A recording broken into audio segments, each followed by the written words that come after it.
RCM से। Sir मेरी आवाज आ रही है? यस सर, बिल्कुल सर, बिल्कुल। सभी को जय RCM दोस्तों। मेरा नाम जगदीश है और बीते 9 सालों से मैं इस बिजनेस को कर रहा हूँ और बहुत कुछ मेरे जिंदगी में जो कुछ मैंने सीखा है, मैं तो आज ये चीज कहना चाहूंगा आप लोगों को कि जो कुछ भी सीखा है, जो कुछ भी अनुभव मुझे हुआ है, ओनली ड्यू टू RCM। अगर RCM नहीं होता तो मुझे नहीं लगता कि आज जो कुछ मेरे पास में है ये मेरे पास आ सकता था। बगैर RCM के तो संभव है नहीं। तो दोस्तों ऐसा कहा जाता है कि भाई कथा व्यथाओं को दूर करती है। कई कथा हम पढ़ते हैं, उसमें से हम सीखते हैं। मुझे नहीं पता, मुझे सुन के आप लोगों में से कोई कैसे क्या सीख सकता है, मुझे पता नहीं। लेकिन मैं देखो, बताने के लिए तो बहुत कुछ हो सकता है, लेकिन उसमें कुछ टाइम के हिसाब से मैं कुछ चीजें आपसे शेयर करूंगा। वैसे भी मेरे जीवन का जो संघर्ष है, जिसे हम मतलब वनवास बोलते हैं या कोई हार्ड वर्क बोलते हैं, तो वो है कम से कम 23 साल का। 23 साल का संघर्ष है। और ये 23 साल के संघर्ष में कहाँ से शुरू करूं, क्या बताऊं। लेकिन RCM में आने के बाद में मैं वो बुरा जो काल था मेरा, मैं बुरा भी नहीं कहूंगा, क्योंकि अगर वो समय नहीं होता मेरे जिंदगी में तो मैं दोस्तों आज RCM में नहीं होता।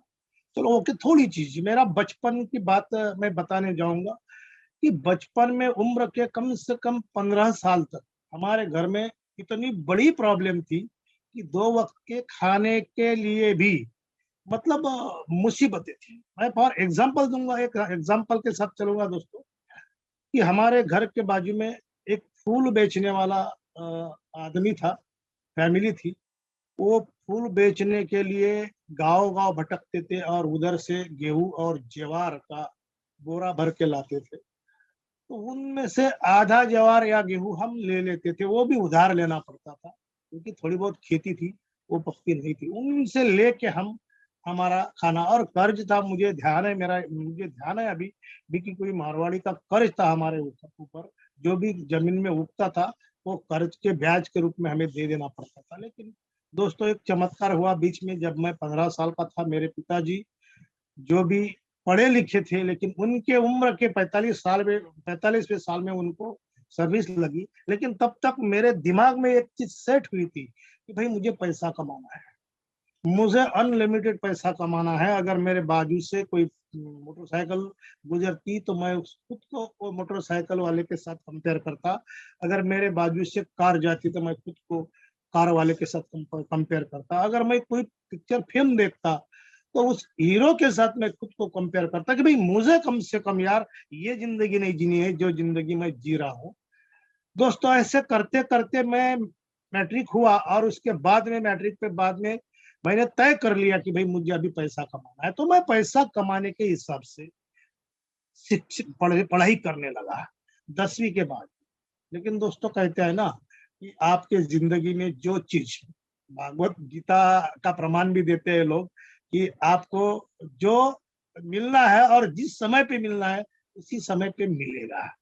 लेकिन 2 चीजें तो इस बिजनेस ने मुझे मतलब मैं बड़ा खुश हूँ, बड़ा खुश नबी नसीब हूँ, बड़ा भाग्यवान हूँ, क्योंकि ये बिजनेस आने के बाद में कई सारी चीजें तो अपने आप आई है मेरे पास। लेकिन इसके पहले जब मैं पैसों के पीछे दौड़ता रहा, 1990 में घर से बाहर निकला मैं, तो दोस्तों 2015 तक मैं घूमता फिरता रहा, इतना ट्राई किया। मैं आपको बता दूं, टेक्निकल में मैं ITI करके जब बाहर निकला तो आपको बता दूं मैं कि मैंने कम से कम 1000 अप्लाई कंपनियों को किए थे। उसमें से 3 कंपनियों में मेरा सिलेक्शन भी हुआ था, लेकिन तीनों कंपनियों में सिलेक्शन होने के बावजूद भी इसी कारणवश मैं वहां पे ज्वाइन नहीं हो पाया। ऐसा करते करते मैं घर वापस आया। उसके बाद में 9 साल मैंने कंपनियों में टेक्निकल की जॉब की तलाश में गंवाए। उसके बाद में 2001 में मैं दोस्तों वापस आया। वापस आने के बाद में मैंने तय किया कि अभी मुझे भाई किसी कंपनी में नहीं जाना है, मैं यहीं पे काम करूंगा। तो एक मैंने पेपर की एजेंसी ली, देशोन्नति करके पेपर आता है दोस्तों, घर घर जाके मैंने पेपर बांटे। उसके साथ में ये दैनिक कैलेंडर हमारे आते हैं जो हमें तारीख बताते हैं, वो कैलेंडर का मेरा बड़ा उद्योग था। 4 साल मैंने उसको चलाया। 4 महीने का सीजन था। मैं नवंबर से लेके नवंबर, दिसंबर, जनवरी, फरवरी 4 महीने तक चलाता था। उसके बाद में मैंने एक ऑटो लिया, ऑटो रिक्शा लिया। ऑटो रिक्शा मैंने 1 साल तक चलाया। उसके धीरे धीरे खेती में खुद सब्जियां उगाना, बेचना, ये काम मैंने किए। लेकिन दोस्तों क्या होता है कि आदमी का कोई सपना होता है, पैसा तो होता है, पैसे के साथ में ये किसी एक अच्छे पोस्ट के लिए या अच्छे पद के लिए सपना होता है। वो सपना मेरे मन में घर कर रहा था कि भाई तू पढ़ा है, क्योंकि मैं जब 9 साल नौकरी की तलाश में बाहर गया था, तो वहां पे रहते रहते मेरी आदत थी कि मैं किताबें पढ़ता था। किताबें पढ़ पढ़ के मैंने वहीं से मेरा ग्रेजुएट कंप्लीट किया था। और आपको एक चीज बता दूं, मैं नागपुर में था उस वक्त। तो नागपुर में एक नाई की दुकान थी, और नाई की दुकान थी। 8 घंटे की ड्यूटी करके मैं जब फ्रेश वगैरह दुकान में बैठता, हालांकि काम तो कोई दूसरा नहीं था, तो मैं पेपर पढ़ता था। वहां पे टोटल 9 पेपर आते थे। 9 पेपर आते थे, काम दूसरा कोई नहीं था। तो एक एक पेपर, एक एक पन्ने से लेके, एक एक पैराग्राफ से लेके मैं 9 के 9 पेपर पढ़ता था। आज भी मुझे मुझे याद है, उसमें एक नव भारत करके एमपी की पॉलिटिक्स उसके उसके अंदर आती थी। जब मुझे याद है, थोड़ा शुक्ला बंधु राज करते थे एमपी के ऊपर शायद। मैं नाम तो भूल गया हूँ, क्योंकि आरसीएम में आया हूँ तो वो सारी चीजें मेरे जिंदगी से हट चुकी है। तो पढ़ने की आदत मुझे वहां पे लगी। पढ़ते पढ़ते फिर मैंने एजुकेशन की किताबें पढ़ना शुरू किया। वहां पे मैंने ग्रेजुएट हो गया। जब मैं वापस आया वो छोड़ के, तो एक अपॉर्चुनिटी मेरी जिंदगी में आई कि मेरा सपना था, मुझे टीचर बनना था। क्योंकि मेरे पिताजी भी टीचर तो बने थे, लेकिन उनके जिंदगी में उनको भी 13 साल की सर्विस करने को मिली, और उनकी वजह से थोड़ा बहुत हमें सीखने को भी मिला।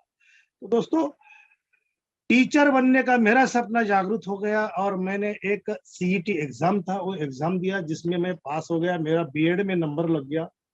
और बीएड करके जब वापस आया, तो मुझे नहीं पता था कि एजुकेशन फील्ड में भी हमें, भाई, सर्विस में लगने के लिए भी कुछ डोनेशन देना पड़ेगा। ये चीज मुझे पता नहीं थी। मेरे पिताजी जो भी टीचर लगे थे, लेकिन उनका जो पेमेंट था, उनकी वजह से हमारा घर पुराने जमाने से थोड़ा सा ठीक ठाक चलने लग गया था।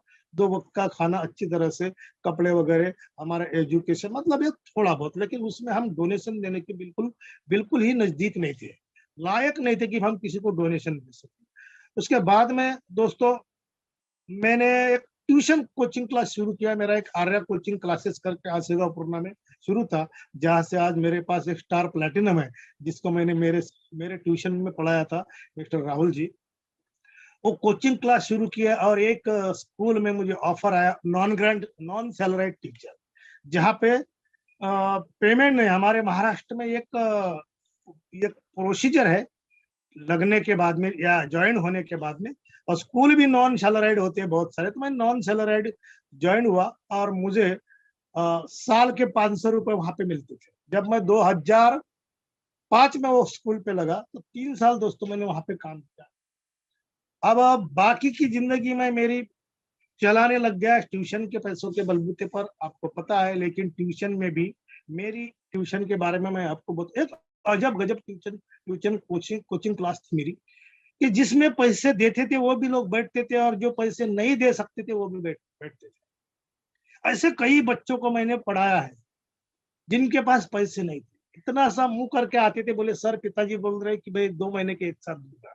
अब कोई बोलता था सर मेरे घर का सोयाबीन तुअर बेचने का है, कोई बोलता था मम्मी घर को नहीं, कोई बोलता था पापा घर को नहीं। मैं समझ सकता था, क्योंकि तो वो लोकल एरिया था, ग्रामीण एरिया था। और ग्रामीण एरिया में मुझे पता है मजदूरी करके बच्चे पढ़ते हैं। ऐसे कई बच्चों को मैंने पढ़ाया है, कई बच्चों को। मुझे पता था कि भाई ये पैसे दे नहीं पा रहे, या तो देने के इनके इनके पास देने के लिए पैसे है नहीं। ऐसे कई बच्चों को मैंने पढ़ाया। पढ़ाते पढ़ाते 2008 में एक दूसरी स्कूल का मुझे, लेकिन क्या हो गया कि 2005 से मैं एक स्कूल में नॉन सैलराइड टीचर रहा, तो 2015 तक नॉन सैलराइड, 10 साल बगैर पेमेंट के। उसमें 2008 में मेरी शादी हो गई। शादी होने के बाद में थोड़ा प्रेशर बढ़ गया, क्योंकि एक एक चीज बहुत बढ़िया थी मेरे साथ में, जिसकी वजह से मुझे कई बार सोचने के लिए मजबूर होना पड़ा कि एक स्वाभिमान का कीड़ा अंदर पहले से था। पिताजी थोड़ा बहुत मदद कर देते थे जब तक मेरी शादी नहीं हुई थी। शादी के बाद में भी उन्होंने मुझे कभी मना नहीं किए, लेकिन एक स्वाभिमान बोल रहा था कि भाई अब तो मेरी शादी हो चुकी है, मेरे घर वाली साथ में है, तो अब पैसे लेना मुझे ठीक नहीं लग रहा था। ट्यूशन से मेरी बात बन नहीं रही थी, तो कुछ ना कुछ मुझे थोड़ा अलग करना है। और मेरी उम्र तब तक मैं 37, शादी मेरी 36 में हुई, वो भी सर्विस के चक्कर में।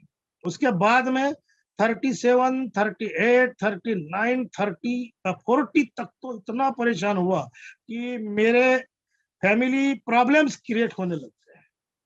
तो उसमें मुझे समझ में नहीं आ रहा था कि क्या करूं। तो दोस्तों, बहुत शुक्रगुजार हूं मैं मेरे अपलाइन का।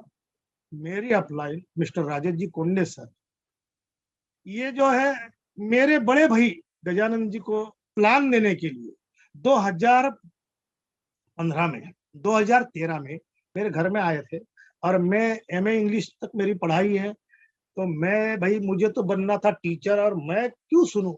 परेशान तो था लेकिन मैं सुनने को तैयार नहीं था।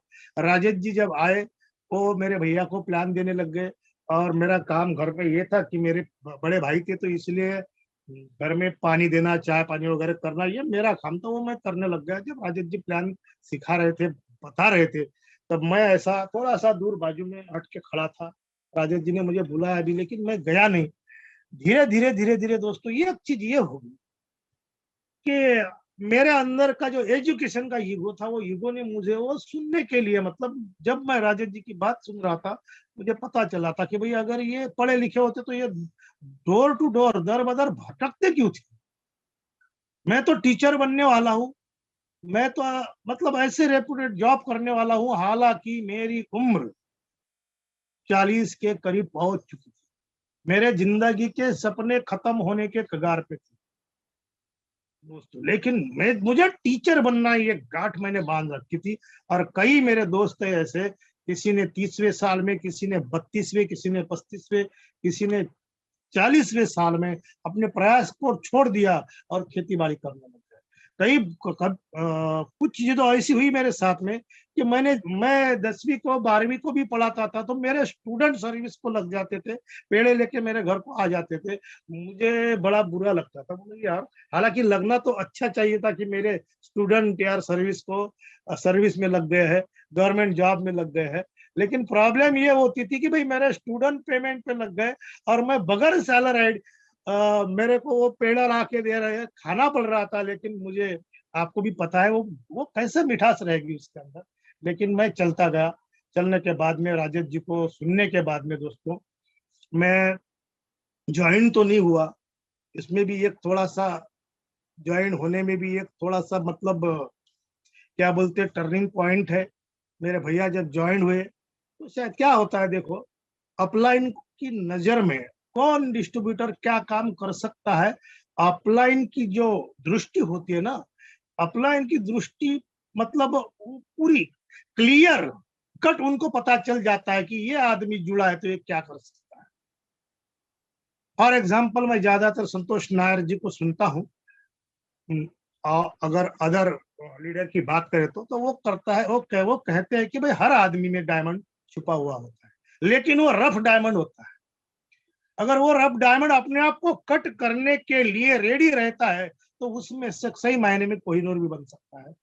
तो अपलाइन को बराबर पता रहती है, तो अपलाइन को लगा कि यार ये आदमी बहुत कुछ कर सकता है। तो मुझे नहीं पता, मेरे एक मामा जी थे और मेरे भैया, दोनों ने मिल के कुछ जुगाड़ करके मेरे को ज्वाइन कर दिया।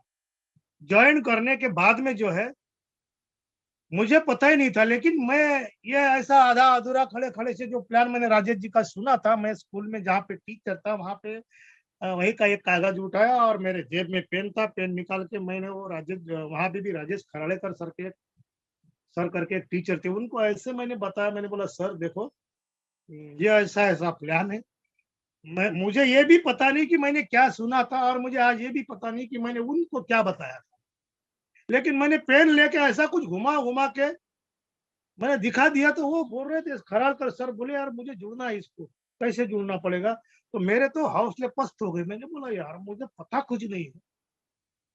उन्होंने पेन घुमाया था, जितना मेरे कान में था उतना मैंने बता दिया। वो बोले मुझे जुड़ना है, तो मैंने तुरंत वो मामा जी को कॉल किया, जिन्होंने मेरे भैया को जॉइन किया था। मैंने बोला मामा जी एक भाई आदमी एक टीचर है मेरे, वो जुड़ना चाहते हैं। तो मामा जी बोले यार जल्दी से उनको खरीदी करवाओ। तो उनको वहां से जाके शॉप कम से कम 20-25 किलोमीटर के ऊपर पिकअप सेंटर था। तो उनको खरीदी करने का दिन तय हो गया। तो उनका कॉल आ गया दोबारा खराड़ेकर सर का। बोले यार मैं तो जुड़ रहा हूँ, लेकिन मेरा एक साथी है वो भी मुझे जुड़ना चाहता है। तो मैंने तुरंत मामा जी को कॉल किया। मैंने बोला मामा जी क्या हम एक साथ 2 लोगों को जोड़ सकते हैं क्या? तो मामा जी का कॉल आया, बोले यार 2 को नहीं, हम 200 को जोड़ सकते हैं, वो दोनों को बुला ले। दोनों को लेके गए, तो वहाँ पे खरीदारी होगी, जॉइनिंग हो गई। उसके बाद में वो 2 या 3 तारीख की बात है, जब उनका पेमेंट होके वो मुझे जुड़ गए थे। लेकिन 9 तारीख को एक हमारे ग्रेड गुरु मिस्टर विजय विरोधिया जूनियर, उनका एक सेमिनार था परतवाड़ा के अंदर। तो मामा जी का कॉल आया, बोले जो 2 लोगों को जगदीश जी तूने जोड़ा है ना, उनको लेके आ जा। अब मुझे पता नहीं मेरी ज्वाइनिंग हुई थी, तो बोल रहे हुई थी, तो चलो भाई हो गई होगी। तो उसके बाद में मैंने राजेश जी को कॉल किया। राजेश जी खराड़ेकर सर को मैंने बोला सर ऐसा ऐसा प्रोग्राम है। तो बोले ठीक है। बोले क्या? बोले 2-4 लोग ज्यादा नहीं ला सकते क्या? मैंने मामा जी को और कॉल किया। मैंने बोला मामा जी वो जो 2 लोग जुड़े वो बोल रहे हैं 2-4 नए लोग नहीं ला सकते क्या, जिनका ज्वाइनिंग नहीं हुआ। तो मामा जी बोले उनको बोलो 2-4 नहीं तुम 400 ला सकते हो। तो दोस्तों यकीन मानो वहां से मेरा बिजनेस स्टार्ट ऐसे हुआ कि जिन टीचर को ज्वाइन किया था वो 9 लोगों को लेके करतवाड़ा में जीवन विकास संस्था में एक प्रोग्राम था विजय विरोधिया जूनियर जी का। वहां पे 9 लोग लेके आए थे और 2 खुद के ऐसे 11 लोग बैठे थे। उसी दिन वो 9 के 9 लोगों ने परचेस करके ज्वाइनिंग की थी। वैसे बिजनेस स्टार्ट हो गया मेरा। बिजनेस स्टार्ट हो गया। मेरे को पैसे की बड़ी भूख थी, सपना था कि अब नंबर 1 के सिवा मुझे चाहिए। चाहिए तो सिर्फ नंबर 1 चाहिए, नंबर 1 के सिवा कुछ नहीं। समाज में खुद को कंपेयर करता था यार मैं कितना पीछे हूँ। अभी मेरी उम्र 40 साल तक पहुंच चुकी है। मेरे घर से प्रॉब्लम क्रिएट होने लगी थी। मेरी एक बच्ची ने जन्म लिया था, उसको साथ में लेके चलता था। इनके सपने धीरे धीरे बढ़ने लग गए। मेरी मैडम के सपने बढ़ने लग गए। जब मैंने यूं ही कार लेने की बात कही थी कि भी मैं कार लूंगा, तो मेरी मैडम बोलती है कि भाई देखो याद रखो, अगर आपको कार लेना है कोई दिक्कत नहीं, ले लो, लेकिन याद रखना मुझे मेरे घर में पुरानी कार नहीं चाहिए। मैं अगर आपको कार लानी है तो नई कार लानी पड़ेगी। मेरी बच्ची थी 6-7 साल की। वो बोल रही थी, बोले पापा बोले अगर कार लाना है आपको तो एसी की कार लाना पड़ेगा। मतलब प्रेशर चौतरफा मेरे ऊपर बढ़ने लग गया था। 2 साल शुरुआत में मैंने इतना हार्ड वर्क किया, इतना हार्ड वर्क किया। इस बिजनेस मुझे पता नहीं था कि क्या करने से कामयाबी आती है, क्या करने से कामयाबी आती है। मुझे आज पता चला है कि मैं क्या किया, इस वजह से मुझे कामयाबी मिली। दोस्तों ये बिजनेस इतना आसान है, इतना आसान है, इतना आसान है। सिर्फ क्या करना है देखो। मैंने एक वीडियो सुनी थी, उसमें बताया गया था कि भाई 12 कोस चलते हैं तो भाषाएं बदल जाती है। 12 कोस के बाद में संस्कार रीति रिवाज बदल जाते हैं। 12 कोस आप समझते कि नहीं मुझे पता नहीं। 12 कोस के ऊपर मतलब 20-25 किलोमीटर के बाद में जाते हैं तो चेंजेस होना शुरू हो जाता है, संस्कारों में, रीति रिवाजों में, प्रथा परंपराओं में। लेकिन दोस्तों नियम में बदल नहीं होती, नियमों में बदल नहीं होते। आप पूरे इंडिया में घूमोगे, अगर रास्ते पर चलना है तो आपको जो है बाएं हाथ से ही चलना पड़ेगा। आपको बे के पहाड़े लिखना है तो बे दुना 4 ही होगा। आप 12 कोस जाओ, 25 माइल जाओ, 25 किलोमीटर जाओ, 2500 किलोमीटर जाओ, नियम नहीं बदलते। वो नियम मैं फॉलो कर रहा था, लेकिन मुझे पता नहीं था कि ये नियम वही नियम है जो कामयाबी देने वाले हैं। पहला काम किया बिजनेस में, जैसे कि समर्पण करने के बाद में कोई आदमी बेधुंध होकर अपनी मस्ती में जब चलता है दुनियादारी को भूल जाता है। इस तरह से 2 साल तक इतना हार्ड वर्क मैंने किया, इतना हार्ड वर्क किया, तो यकीन मानो मैं आपको बता देना चाहूंगा दोस्तों कि मैं रास्ते तक भूल जाता था। मेरा जाने का समय तो तय रहता था कि मुझे इतने बजे निकलना है, लेकिन आने के लिए मेरे पास घड़ी भी रहती तो मैं कभी घड़ी नहीं देखता था। जब वो सुनने वाला रात को, भाई वो जमाई दे रहा है, वो थक गया, वो उसको नींद आ रही है, तब मैं उसको छोड़ देता था 11 बजे, 11:30 बजे, 12 बजे, कि अब ये सुनने के लायक नहीं, तब जाके मैं उठ के आता था। ये 2 साल के संघर्ष ने मुझे सब कुछ सिखा दिया। मेरे को काम करने की आदत लग गई, और इतनी आदत कि मेरे कार में अगर बाहर से कोई प्रॉब्लम आती है, मेरे कान में किसी ने बोला कि भाई अमुक का व्यक्ति की शादी है, उसका बर्थडे है, इसका ये है, वो चीजें मेरे कान को टकरा के बाहर जाती थी। ना मैं किसी बर्थडे में, ना मैं किसी शादी में, किसी फंक्शन में, किसी पार्टी में, कभी नहीं, कभी नहीं। मेरा एक बहुत बढ़िया छंद है, एक शौक है भजन गाने का। मैं भगवान से भी शुक्रिया अदा करूंगा, क्योंकि यही एक कारण जिसकी वजह से मैं टिका रहा। उम्र के 40वें साल तक टिके रहना, उम्र के 40वें साल तक टिके रहना, ये इतनी आसान बात नहीं है। मेरे साथ पढ़े हुए मेरे 3 दोस्त हैं जिन्होंने खुदकुशी करके अपने आप को इस दुनिया से विदा कर दिया है, और तब यकीन मानो तीनों के नाम विनोद थे, तीनों के नाम विनोद थे। अब वो चले इसलिए गए हैं क्योंकि वो संघर्ष कर रहे थे, मुझे पता है, लेकिन संघर्ष करते करते उनकी जिंदगी में जो चीजें आई, वो चीजों को वो लोग संभाल नहीं पाए, उसको फेस नहीं कर पाए। अब मैं फेस कर पाया तो मेरे 2-3 चीजों पर ज्यादा भरोसा था। एक तो मेरे माँ बाप के ऊपर, दूसरा मेरे भगवान के ऊपर, तीसरा मेरे RCM के ऊपर। मैं भजन गाने का मुझे बड़ा छंद था। जब 12 बजे, 11, 11:30 बजे मैं फील्ड से आता था, कहीं मुझे गांव में भजन सुनाई देता तो मैं जाके भजन में बैठ जाता। मैंने मेरे आप को संभालने की कोशिश की, क्योंकि ये बिजनेस में 2-3 चीजें बहुत जरूरी है। लोगों को समझाने की जरूरत नहीं, खुद को समझाना बहुत जरूरी है। लोगों को पढ़ाने की जरूरत नहीं है, खुद को पढ़ाना बहुत जरूरी है। BC सर कहते हैं कि खुद के मास्टर खुद बनो, खुद मास्टर बनो, ना अपलाइन के लिए करो, ना डाउनलाइन के लिए करो, खुद के लिए अपनी कामयाबी लेके काम करोगे तो दुनिया में कोई ताकत आपको कामयाब होने से रोक नहीं पाएगी। धीरे धीरे मैं आगे बढ़ता रहा। 2 साल हार्डवर्क करने के बाद में मेरी 2015 में रॉयल्टी हो गई, और उम्र के 42वें साल में दोस्तों, उम्र के 42वें साल में सबसे बड़ी इनकम मेरे जिंदगी की, सबसे बड़ी इनकम मेरे जिंदगी की 27,000 की, जहां पे मेरी रॉयल्टी हुई थी, वो इनकम मैंने पाई है। और लेकिन क्या कहा जाता है कि आदमी को कामयाबी तय समय पे नहीं मिलती है, तो कामयाबी की मिठास इतनी अच्छी नहीं होती है। क्योंकि मुझे चाहिए था कि उस वक्त मैंने तो सुना था कि अमेरिका जैसे कंट्रीज में लोग 40वें साल में रिटायरमेंट ले लेते हैं, और 42 में मैं मेरी 27,000 रुपए की इनकम कैसे सेलिब्रेट कर। तो मुझे बड़ा बुरा लगा कि नहीं भाई, मैं 27,000 सेलिब्रेट नहीं करूंगा, मुझे 1 लाख रुपए की इनकम लेके ही सेलिब्रेट करना है। वहां से मैं दौड़ता रहा, मैं पढ़ता रहा, मैं सीखता रहा, मैं माल बेचता रहा, मैं प्लान शो करता रहा। मेरी टीम आज मुझे बताती है, सर मैं अमू गांव में गया था, वहां पे मैंने प्लान शो किया था। वो लोग बोलते तो सर, वहां का एक आदमी बोल रहा था कि भाई ये जगदीश पारी से करके लड़का था, उसने छोड़ दिया क्या।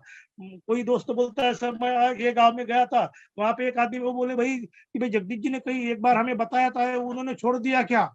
क्योंकि जहां पे मेरी टीम जाती है उनको पता चल जाता है कि ये जगदीश जी का कर्म भूमि है, जहां पे जगदीश जी का नाम निकलता है, इसका मतलब जगदीश जी ने इधर काम किया है।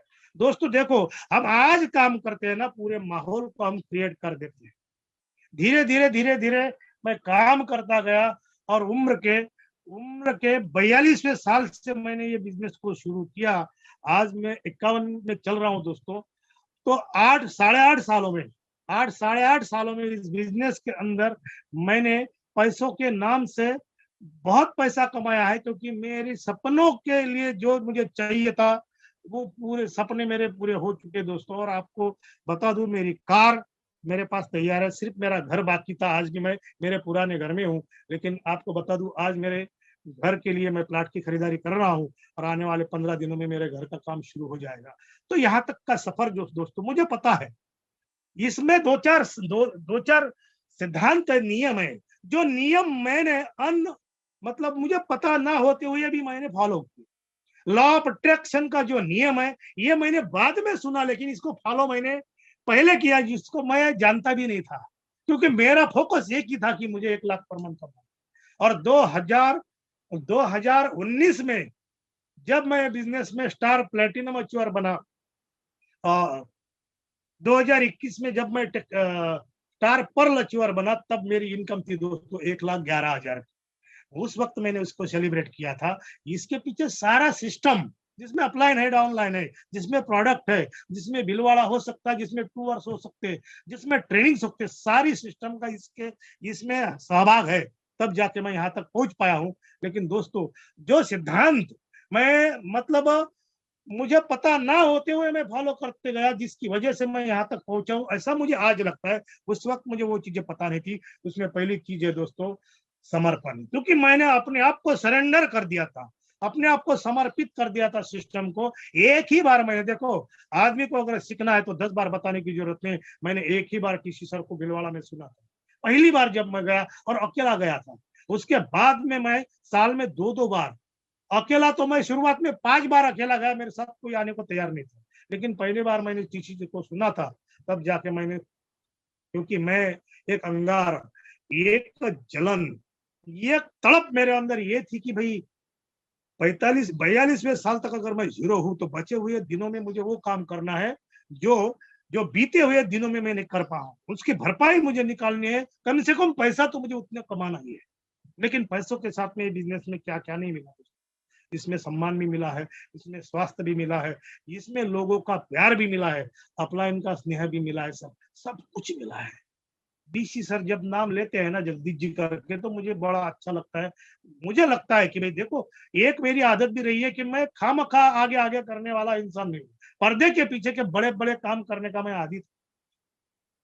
अभी अभी तक बड़े बड़े लीडर मुझे नहीं जानते थे। जब मैं स्टार पर्ल बना, तब जाके कई लीडरों के मुंह से मैं मेरा नाम सुनता हूँ। हालांकि मेरा काम पे विश्वास है, एक ही मूल मंत्र मेरा था, कर्मण्येवाधिकारस्ते मां फलेषु कदाचन। बस मैं काम करता गया। मैंने फिर, क्योंकि मुझे पता है 42वें साल तक अगर कुछ नहीं कर पाया, तो ये बिजनेस ने मुझे और 10 साल तक कुछ नहीं दिया तो कोई दिक्कत नहीं। इसीलिए मैं पूरा समर्पित होकर काम किया। खुद की जिम्मेदारी मैंने खुद ने उठाई, ना मेरे अपलाइन पर डाली, ना मेरे डाउनलाइन पर। तीसरी चीज है दोस्तों, प्रामाणिकता के साथ। मैं मेरे खुद के साथ प्रामाणिक रहा। मेरे टीम कैसे, मेरा अपलाइन कैसे, मुझे इसमें से इससे कुछ लेना देना नहीं था। और चौथी चीज है, मैं कंटिन्यूटी के साथ काम करता गया, क्योंकि मैंने खुद का मेरा शेड्यूल बनाया। एज अ टीचर मैं आज भी काम करता हूँ दोस्तों। 10 से लेकर 5 बजे तक मैं स्कूल में रहता हूँ, लेकिन सुबह 7 बजे से 10:30 बजे तक मैं फील्ड पे काम करता हूँ, और 5 बजे मैं घर नहीं जाता हूँ दोस्तों। वहां से मैं मेरी बाइक लेके सीधा फील्ड पे जाता था, 11 बजे घर आता था। मेरा शेड्यूल बिल्कुल तय है। सैटरडे को मेरी 2 वीकली मीटिंग होती है। वो भूचाल आ जाए, बरसात आ जाए, कुछ भी हो जाए, लेकिन वो दो मेरी 2 मीटिंग होती ही होती है। उसके बाद में संडे को मेरी 150 किलोमीटर पे एक और वीकली मीटिंग होती है, उसको मैं करता ही करता हूँ। 20-25 किलोमीटर पे गुरुवार को एक मीटिंग होती है, उसको मैं करता ही करता हूँ। सोमवार को एक मीटिंग होती है, उसको मैं, मेरा शेड्यूल जो मैंने बनाया है, मेरा शेड्यूल, मैं आप लोगों से, समय मेरा होते आ रहा है, मैं माफी चाहूंगा, मैं 2 मिनट और लेने वाला हूँ। अपना खुद का शेड्यूल बनाओ, जिसको कोई चैलेंज ना कर सके।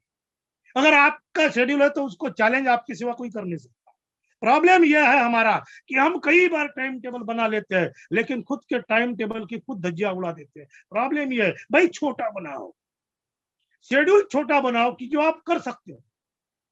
बड़ा शेड्यूल बनाने की जरूरत नहीं। मैंने देखा है इस बिजनेस में पार्ट टाइम करके मैं यहाँ तक पहुंचा हूँ। मैं पिछले ये गए मार्च की बात बता दूं आपको, मैं आदी रहा हूँ, क्योंकि मैंने इस बिजनेस में एक चीज मेरे अपलायंस के मुंह से सुनी की गई, डेप्थ इस बिजनेस की सही मायने में बढ़ाने के लिए डेप्थ में आपको फोकस डालना पड़ेगा। हर टारगेट मंथ में मेरे भाइयों, हर टारगेट मंथ में मेरे टीम के अंदर अचीवमेंट होती है। पिछले माह में एक स्टार पर्ल खड़ा हुआ है। मैं श्रेय उसका मैं खुद नहीं लूंगा, लेकिन उस वो स्टार पर्ल बनने की वजह क्या है, क्योंकि मैं डेप्थ में घुस के काम करता हूं, और आज भी फील्ड वर्क करता हूं। वो 18 घंटे, वो 15 घंटे का हार्ड वर्क मैं आज भी करता हूं। मेरे स्कूल में मैं 7 घंटे रहता हूं, और बचे हुए 11 घंटे मैं फील्ड पर रहता हूं। ऐसा 18 घंटे का मेरा वर्क होता है। मैं 5 बजे 150 किलोमीटर अंतर पे 5 बजे की छुट्टी होने के बाद में एक आदमी की काउंसलिंग करने के लिए भी जाता हूं। दोस्तों, यही तक मैं आपका समय लिया हूं, इसलिए आपको सॉरी। लेकिन आखिरी का 4 चीजें मैंने बताया आपको, समर्पण, प्रामाणिकता, जिम्मेदारी, और उसके बाद में समर्पण, प्रामाणिकता, जिम्मेदारी और सातत्य, कंटिन्यूटी, सगळे सबसे बढ़िया चीज है आपके जीवन में। अगर आपको कामयाब होना है तो पेशेंस रखो, पेशेंस रखो। ये दुनिया आपके लिए बनी है। बस आपको अपने आप को सिखाना है, अपने आप को समझाना है, अपने आप को टिका कर रखना है। एक एक कदम आपको आगे चलना है। इस बिजनेस से आपको बड़ी से बड़ी कामयाबी मिलेगी दोस्तों। मैं आप लोगों से वादा चाहूंगा, मेरा एक मिशन चल रहा है, न्यू बिगनर, हर मंथ न्यू बिगनर, हर मंथ न्यू बिगनर, हर डिस्ट्रीब्यूटर के साथ होगा एक न्यू बिगनर। इस न्यू बिगनर के साथ वर्क को बढ़ा रहा हूं। आप लोगों ने मुझे सुना है, मुझे पता है, कथा आदमी की व्यथा खत्म कर सकती है। मुझे देख के हो सकता है कोई कंपेयर करे, कोई किसी को मेरी बात अच्छी लगे, लेकिन इतना मैं बड़ा नहीं हूं कि मुझे सुन के भी कई लोग अपने आप अपने काम को करना शुरू कर दे। लेकिन मैं जो भी बात आपको बता रहा हूं, मेरे शब्दों के ऊपर मत जाओ। अगर आपको मेरा चेहरा दिख रहा है तो मेरी फीलिंग्स, मेरा एहसास को आप समझ सकते हो दोस्तों। आपने मुझे सुना, इसके लिए बहुत बहुत धन्यवाद। Thank you sir ji.